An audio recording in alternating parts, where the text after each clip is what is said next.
Bienvenidos. Vamos a seguir con nuestras clases de seminario.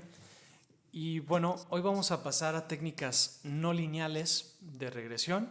¿Vale? Todo lo que hemos visto es técnicas lineales, mientras vemos un poquito los principios también de Machine Learning, de cómo demostrar sobreentrenamiento, generalización, subentrenamiento. Y bueno, lo que vamos a hacer ahora es pasar a las técnicas que se usan mucho tanto a nivel industrial como a nivel científico.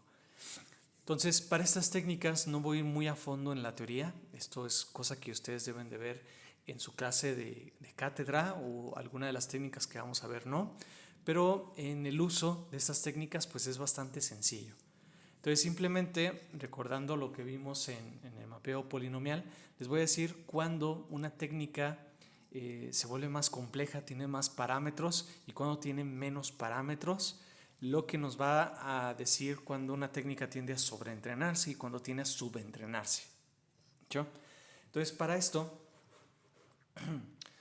vamos a crear unos datos artificiales. Aquí les tengo un pequeñito código donde voy a hacer 3000 muestras y bueno, voy a crear ahí una ecuación cuadrática con ruido, donde el ruido también va a ser aleatorio.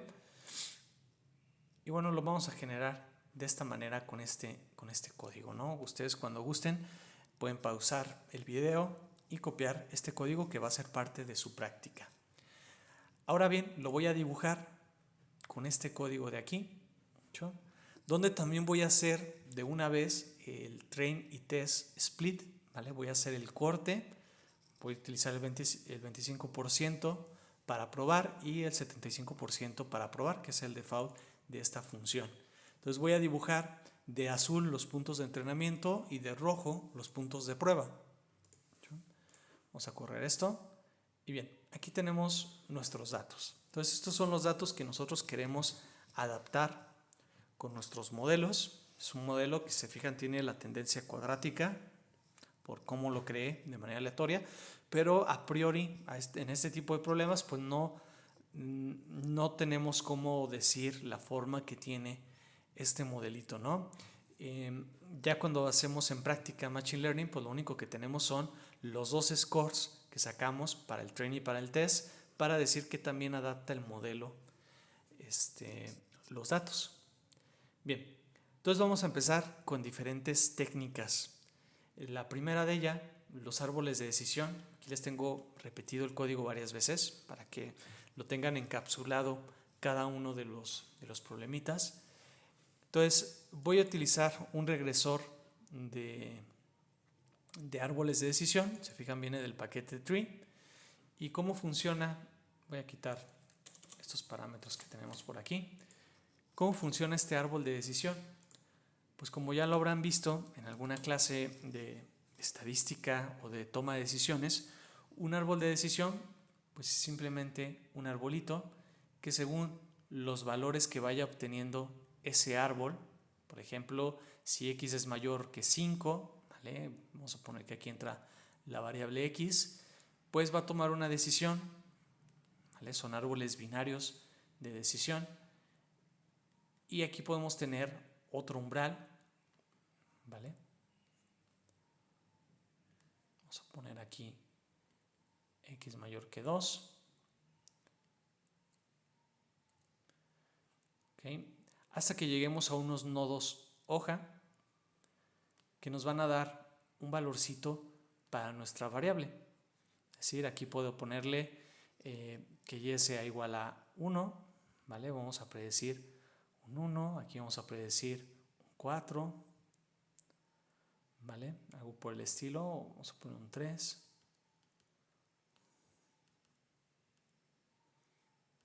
Aquí vamos a poner un 7. Vale, entonces según el valor que tome x, va a ir pasando por estos árboles de decisión hasta que nos dé una predicción que parecerá discreta, pero realmente sacamos la media de los puntos que llegaron a este lado de aquí. Lo interesante de los árboles de decisión es que no solo lo utilizamos en estos procesos de toma de decisiones, sino que también son parte de Machine Learning porque son entrenables. Precisamente estos umbrales que tenemos por aquí de los árboles de decisión son los umbrales que podemos entrenar.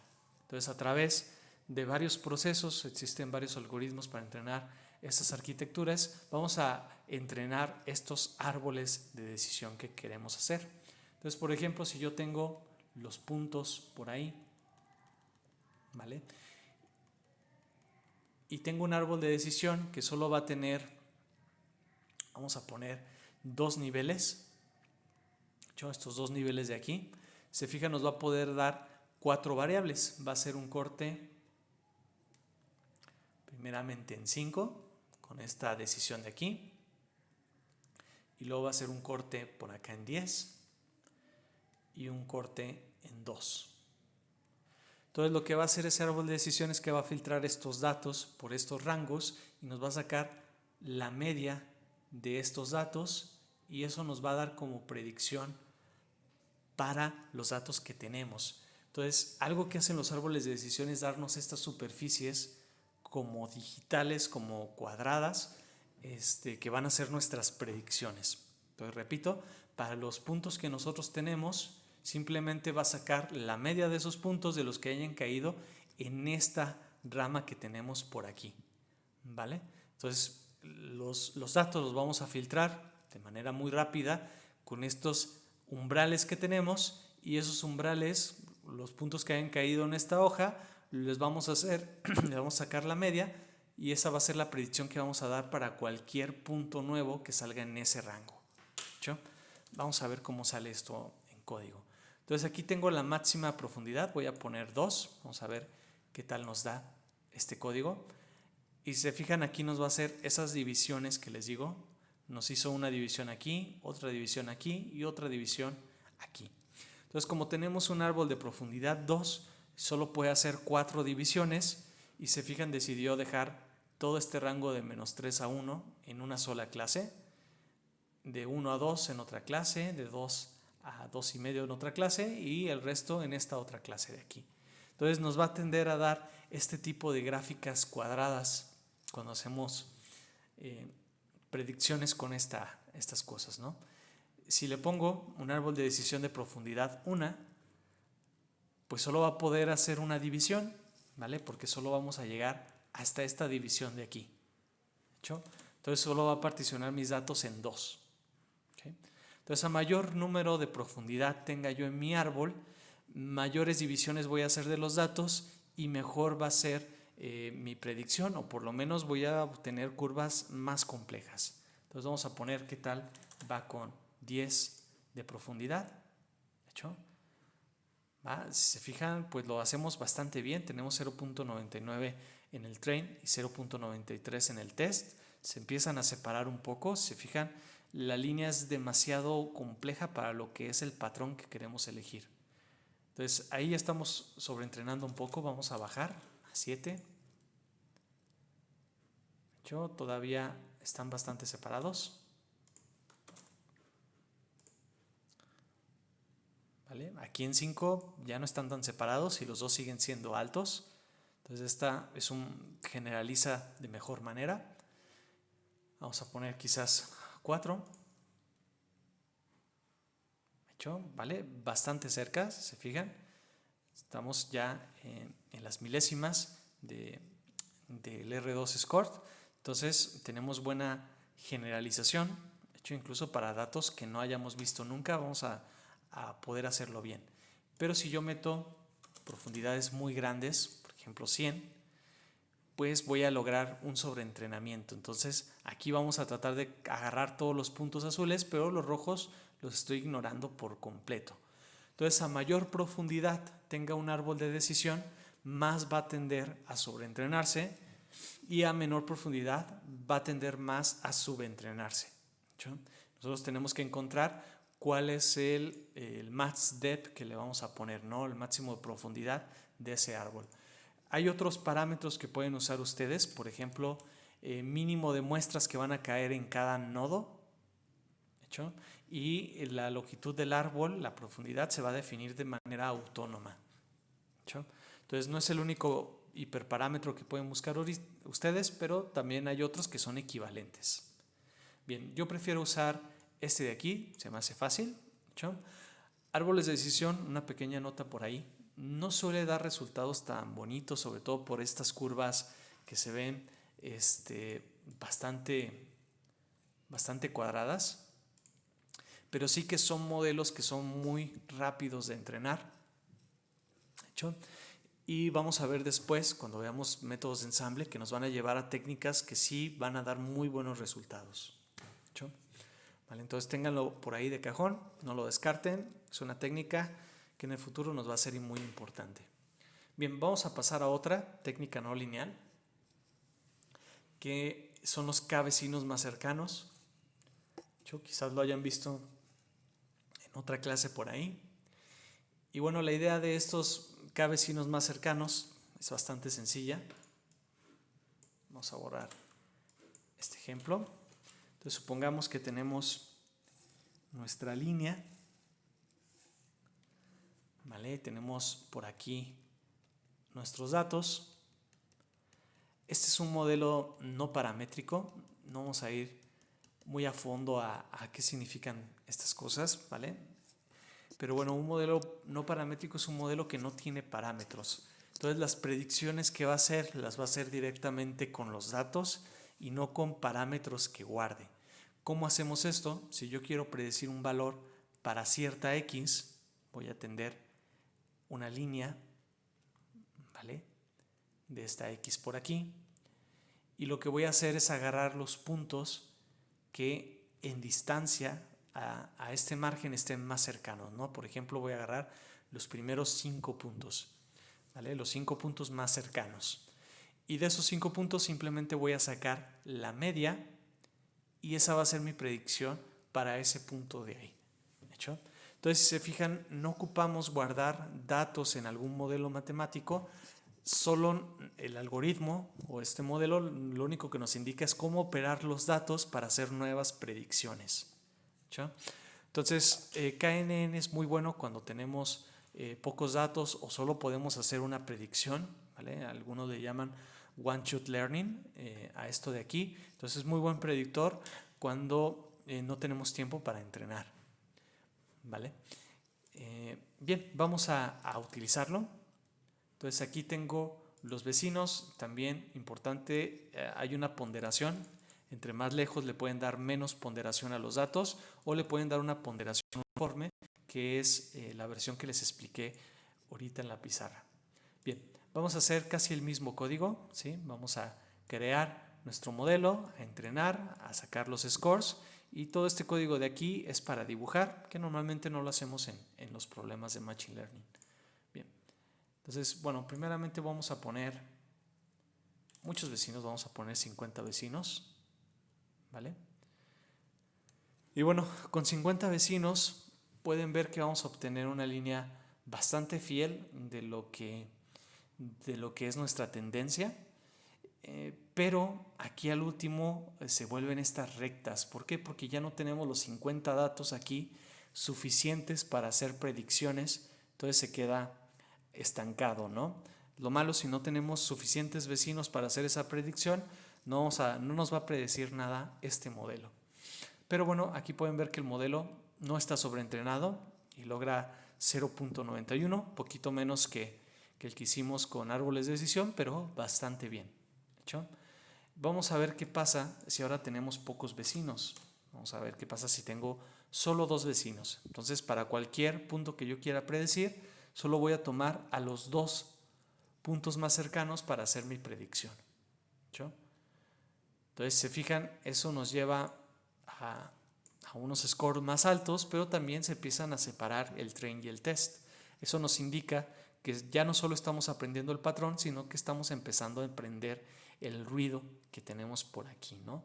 El caso extremo de esto sería llevarlo a un vecino más cercano, donde aquí no lo dibuja completo porque, se fijan, aquí estoy haciendo un muestreo de cómo dibujar. Yo voy a ponerle más muestras para que nos dé un poquito más fina la línea, pero esta es la ecuación que nos sale, ¿no? Entonces, se fijan, si le voy a hacer caso a un vecino, pues simplemente voy a agarrar el punto más cercano y ese valor le voy a dar. Entonces eso nos va a crear este dataset totalmente sobreentrenado, donde el train llegamos a un score perfecto, pero esto de aquí no va a sobresalir mucho más. ¿Hecho? Entonces, en el caso de los K vecinos más cercanos, entre menos vecinos tengamos, más va a tender a sobreentrenarse, y entre más vecinos tengamos, más va a tender a subentrenarse, ¿no? Si ponemos, por ejemplo, vamos a 100 vecinos, pues la medida va a ser más robusta, se fijan, porque cada punto de aquí yo ocupé 100 muestras para hacer esa predicción, pero por ejemplo voy a tener muy malas predicciones a los bordes donde no alcanzo las 100 muestras para predecir. ¿Hecho? Entonces esto nos va a llevar a un subentrenamiento. Al igual que cuando vimos regresión polinómica, hay que encontrar el número de vecinos adecuado para hacer buenas predicciones, ¿vale? Aquí, por ejemplo, 20 vecinos, parece que lo hace bastante bien. Vamos a quizás bajarle un poco más. ¿Hecho? 30 vecinos, bastante bien. Acuérdense que no hay problema si el test a veces sale un poquito mejor que el train. Al último son muestreos aleatorios y esto es una consecuencia de eso. Entonces, aquí ya veo bastante bien los scores, aunque visualmente oscila un poquito la línea, ¿no? Quizás me gustaría hacerlo un poquito más suave. Voy a meter más vecinos, vamos a meter 15. ¿Hecho? Y bueno, aquí ya quedan un poquito más juntos, ¿vale? Y tengo una muy buena línea de regresión, ¿vale? Entonces, todos los modelos tienen hiperparámetros y ahorita les estoy enseñando solo los hiperparámetros bases de estas técnicas. Si quieren entender bien cada una de estas técnicas, no queda otra que programarlas, como seguro lo están haciendo en su clase de redes neuronales, ¿vale? Aquí pueden cambiar la ponderación, que quiere decir que los puntos más cercanos van a aportar más, ¿no? En lugar de tener una media de los puntos, voy a tener una media ponderada. Y bueno, existen también otras métricas que pueden cambiar, no tienen que usar la euclidiana, pueden usar la métrica de Minkowski, la precomputada, etcétera, etcétera. Bien, entonces, ¿qué hay que aprender de estas cosillas que estamos viendo? Simplemente qué hace a un predictor que tenda más a sobreentrenarse o a subentrenarse. ¿Sí? Recapitulando, en los árboles de decisión, a mayor profundidad más tiende a sobreentrenarse, ¿vale? Lo contrario, a menor profundidad tiende a subentrenarse. Y en los K vecinos más cercanos, a mayor número de vecinos más tiende a subentrenarse, a menor número de vecinos tiende a sobreentrenarse. Entonces hay que encontrar el punto donde adaptamos nuestros datos. Acuérdense que este problema de sobreentrenamiento y subentrenamiento viene realmente a que nuestros modelos tienen ruido, ¿vale? O tiene altas no linealidades que no queremos aprender, ¿hecho? Porque no queremos reconocer como patrón el ruido, sino el patrón implícito que sigue los datos, ¿va? Bien, vamos a seguir con otra técnica que es de mis favoritas, que es la Support Vector Machine. En su clase de cátedra van a ver la teoría de esto, sobre todo para el clasificador, pero también lo podemos hacer para el regresor. Incluso hay una máquina de soporte vectorial para agrupamiento. Bien, en el caso del regresor, bueno, voy a dibujar otra vez el esquema que estamos trabajando, ¿vale? Unos puntos más o menos así. Entonces, el regresor lo que va a hacer es ajustar una línea, ¿hecho? Pero esa línea le va a crear un margen, ¿vale? Como si fuera una carretera, ¿vale? Y lo que queremos es que los puntos, la mayoría de los puntos caigan dentro de ese margen. A los vectores que están en los límites de ese margen le llamamos vectores soporte y son los que usamos para calcular esta línea de regresión, ¿vale? No voy a ir mucho a la teoría, como les digo, en su cátedra van a ver cómo se hace esto, sobre todo para el problema de clasificación, no para el de regresión, pero bueno, es un problema muy parecido. Bien, entonces lo que nos va a dar va a ser una línea óptima en el sentido de este margen, ¿hecho? ¿Y qué cosas le podemos mover? Pues podemos mover un factor gamma que tiene que ver con la tolerancia que vamos a tener de este margen. Normalmente este margen viene en términos de epsilon, pero también podemos hablar de cierta gamma, de qué tanta solución le vamos a ver. Y también hay un parámetro que se llama C, que es el parámetro de regularización que va a tener este modelo. Otra cosa importante que saber del regresor de soporte vectorial es que se basa en un truco, realmente es una técnica lineal, pero se basa en un truco para hacerla no lineal que se llama el truco kernel, ¿vale?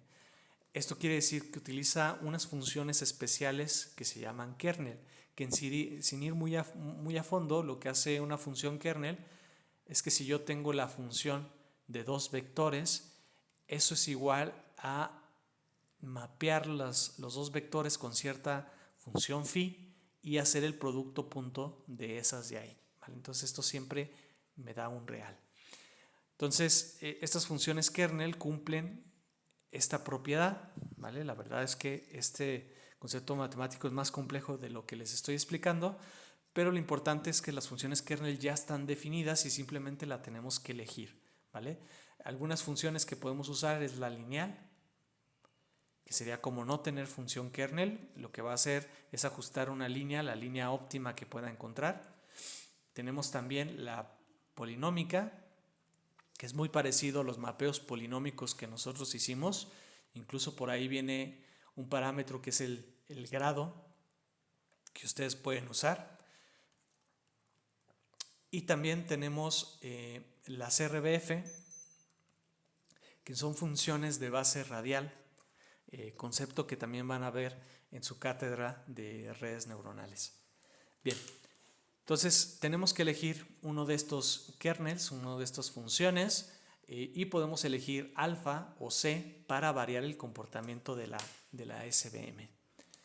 Bien, por cierto, un poquito de desambigüedad de esto, le llamamos máquina de soporte vectorial al conjunto de estas técnicas, y cuando es el regresor tenemos el acrónimo de Support Vector Regressor, SVR, y cuando es el clasificador, que vamos a ver la siguiente clase, le llamamos SVC, ¿no? Support Vector Classifier.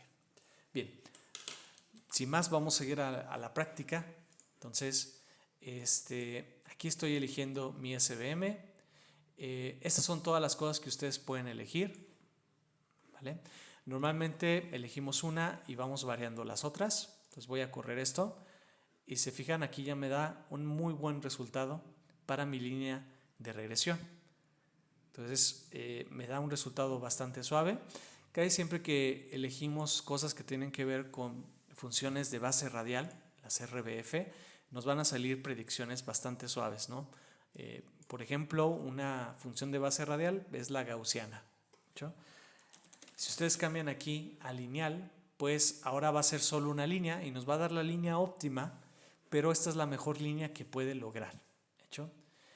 También pueden meter poli para que haga cosas polinómicas, y el grado lo pueden variar ustedes. Por ejemplo, le podemos poner grado 2, ¿hecho?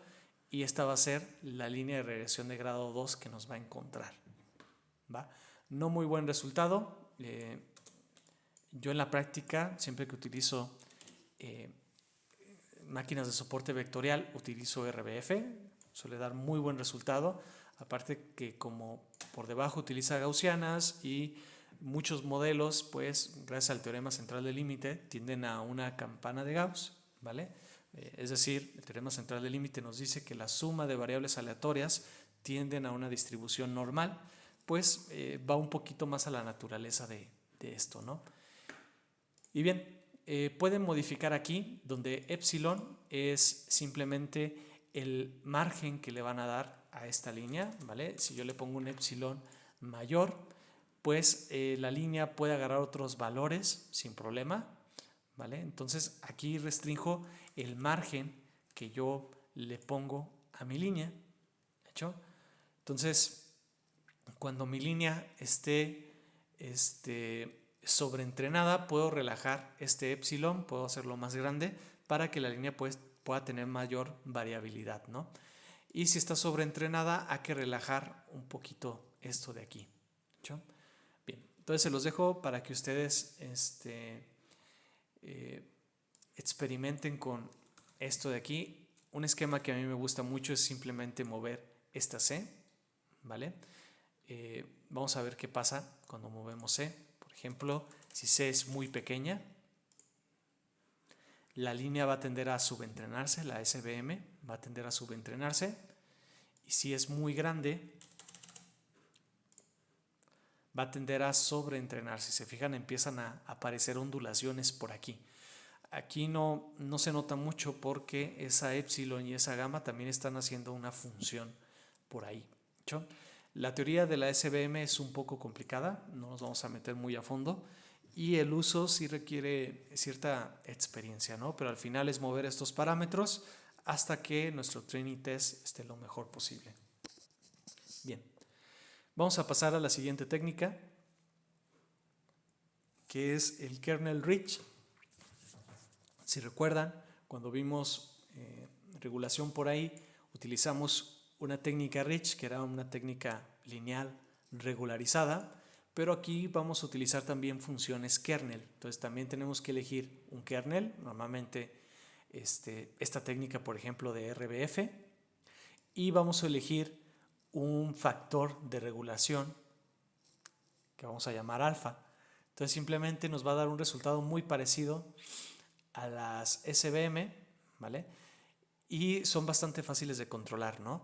Alfa va a controlar qué tanto estamos regularizando, es decir, si yo tengo un alfa igual a 0, no estoy regularizando nada, por lo tanto voy a tener una línea con muchas oscilaciones, voy a tender a sobreentrenarme, ¿vale? Entre más cercano sea 0 y entre más grande sea, pues más regularizado va a estar, entonces le voy a hacer menos caso a los datos, ¿hecho? Y voy a tender a subentrenar, ¿vale? Entonces es bastante fácil de modificar esto porque depende mucho de los datos, ¿vale? Aquí obtengo un buen resultado, pero tiene algunas oscilaciones, entonces eso me indica que puedo ir más abajo en alfa, ¿no? ¿Hecho? Vamos a... al revés, ¿no? Lo tengo que hacer más grande para regularizar un poquito más, ¿vale? Quizás eso fue demasiado. Bien. ¿Hecho?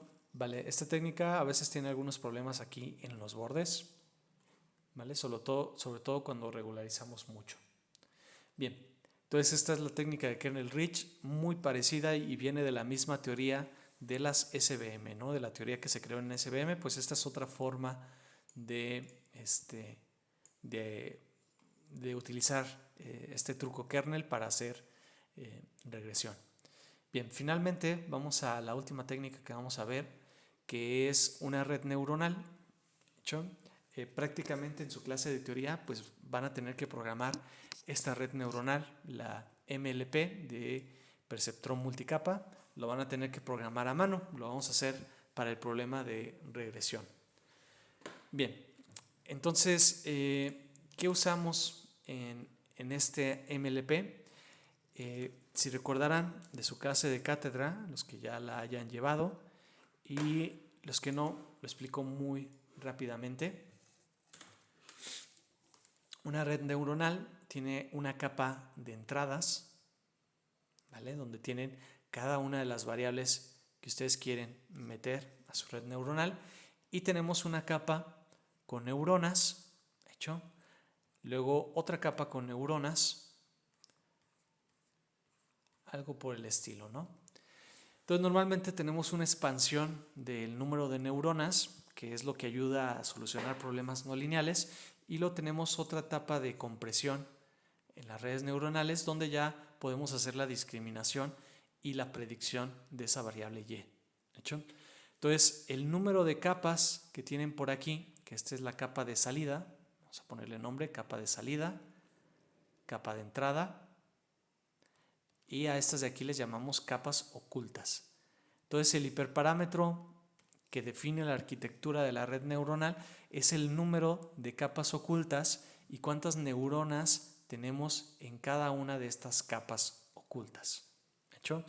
En general hay un teorema que nos dice que con una capa oculta podemos aproximar lo que sea con el número suficiente de neuronas, pero normalmente podemos poner más capas, ¿vale? Por ejemplo, pueden poner 100 neuronas en la primera capa, ¿vale? Y les va a dar generar un buen resultado, ya es un predictor bastante bueno. O le pueden meter otra capa oculta de 20 neuronas. ¿De hecho? El solver se refiere al algoritmo de optimización. Normalmente en su clase van a ver el gradiente descendente estocástico, que es el backpropagation que van a estudiar en su clase. Pero hay otros algoritmos un poquito más nuevos como ADAM, ¿vale? Quizás lo vean ahí en su clase de cátedra. Y también tenemos la función de activación, que puede ser ReLU o puede ser tangente hiperbólica o sigmoide. Y el entrenamiento por lote, que aquí pueden poner cuántas muestras a la vez vamos a usar para una modificación de los pedos sinápticos. ¿Sí? Aquí voy a poner un poquito más. Normalmente ponemos potencias de 2 por cómo se administra la memoria. Y bien, vamos a ver qué resultado nos da. Se fijan, aquí nos da 0.94, 0.95. Nos da un resultado bastante bueno. Por cierto, esta técnica de MLP también está regularizada. Entonces hay un parámetro por ahí, no recuerdo muy bien cómo se llama, creo que es alfa o L2 penalty, que es el factor de regularización L2 que solemos usar, al igual que en Rich, ¿no? Entonces, redes neuronales son arquitecturas muy versátiles, por eso han venido dominando el área de Machine Learning como técnica favorita, pero hay que estudiar mucho, y para eso es su clase de cátedra, para que aprendan cómo va la arquitectura, el porqué de las arquitecturas y puedan aprender un poquito la intuición de cómo crear estas arquitecturas. ¿Sí? Les dejo nada más este código. Tanto en la industria, si ustedes llegan a utilizar una MLP, pues aquí en Scikit-Learn, si se fijan, es una línea de cónico y listo. ¿Vale? Bien. Entonces con eso vimos ya los regresores no lineales que yo creo que son base para el área de Machine Learning, ¿vale? Quizás no sean las mejores técnicas o las más precisas hoy en día, pero estas técnicas sí que les va a resolver problemas a nivel industrial de lo que quieran hacer regresión, ¿vale? Entonces vimos árboles de decisión, KNN o los K vecinos más cercanos, vimos la SBR o la SBM para regresión, el kernel rich, ¿vale? Quizás un poquito menos conocido que las otras, pero bastante eficiente, y la MLP. ¿Okay? Cada una de estas requiere un estudio de unas semanitas para entender cómo funciona. No vamos a perder tiempo en eso porque el seminario lo que nos importa es resolver problemas con eso de ahí. ¿Hecho? Vale. Entonces, al igual, todas las prácticas anteriores que hicieron pueden resolverlas con estos mismos regresores, ¿vale? Normalmente van a obtener mejores resultados porque los parámetros que solemos reconocer pues suelen ser no lineales, ¿no? Muy raramente son lineales en la naturaleza. ¿De hecho? Vale, muchachos, dejamos hasta aquí, nos vemos en la próxima clase.